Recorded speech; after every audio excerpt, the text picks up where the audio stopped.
పూరా local. Welcome to పూరా local. ఇటీవల ఓ నిత్య పెళ్లి కూతురి వార్త నెట్టింట తెగ చక్కర్లు కొట్టింది. ఓ యువతి 12 మందిని పెళ్లి చేసుకుందన్న వార్త సోషల్ మీడియాలో జెట్ స్పీడ్ లో పరిగెత్తింది. అయితే ఆ వార్తలో ఎలాంటి నిజం లేదని, తాను 12 పెళ్లిళ్లు చేసుకోలేదని స్వయంగా నేరం ఆరోపించబడిన యువతి తెలిపింది. అంబేద్కర్ కోనసీమ జిల్లా రామచంద్రపురానికి చెందిన వీరదుర్గ నీలిమ నిత్య పెళ్లి కూతురు అని జోరుగా ప్రచారం జరిగింది. విడాకులు తీసుకున్నానని చెప్పి మోసగించి తనను పెళ్లి చేసుకున్న పాలకులకు చెందిన పాస్టర్, అతని కుటుంబ సభ్యులే తనపై తప్పుడు ప్రచారం చేస్తున్నారని నీలిమ మీడియా ముందు తెలిపింది. తాను పెళ్లి చేసుకుని మోసగించానంటున్న మిగతా 11 మందిని తీసుకొచ్చి ఆధారాలతో నిరూపించాలని సవాల్ కూడా చేసింది. 2023లో తను బీటెక్ 3వ సంవత్సరం చదువుతుండగా పెళ్లి సంబంధం వచ్చిందని, నిశ్చితార్థం చేసుకున్న మర్నాడే పెళ్లి చేద్దామని చెప్పగా తన తల్లి అంగీకరించలేదని తెలిపింది.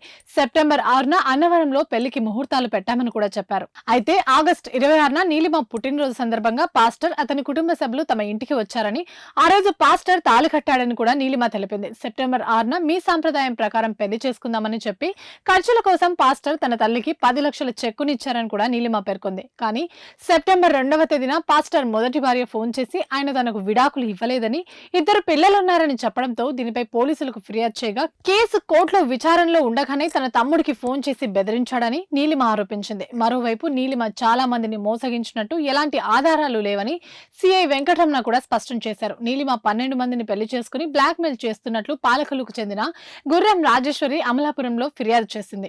దీనిపై విచారణ జరపగా నీలిమ కుటుంబానికి, రాజేశ్వరి కుటుంబానికి పాత గొడవలున్నాయని, పరస్పరం కేసులు పెట్టుకోగా కోర్టులో విచారణలున్నాయని, అందుకే ఇలాంటి పని చేశారని పోలీసులు వివరించారు.